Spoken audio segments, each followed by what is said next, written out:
Avec certains minéraux, la couleur disparaît presque, et c'est la forme qui prend toute la place. On commence avec l'apophilite. Ici, ce n'est pas la couleur qui attire l'œil, mais la netteté des faces et la transparence. Sur un fond blanc, chaque arête devient beaucoup plus lisible. La célestine fonctionne très bien dans ce décor. Ces cristaux clairs, légèrement bleutés, se détachent par leur géométrie, sans avoir besoin de contraste fort en couleur. L'apatite, même quand elle est pâle, reste très intéressante à observer. La neige met en valeur la forme des cristaux, plutôt que leur teinte. On regarde la structure avant tout.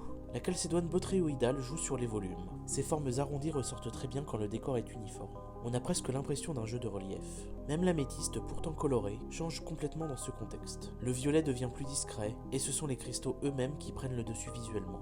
Et on termine avec la brucite. Claire, parfois presque translucide, elle se confond presque avec la neige. C'est là que la texture devient essentielle pour la lire.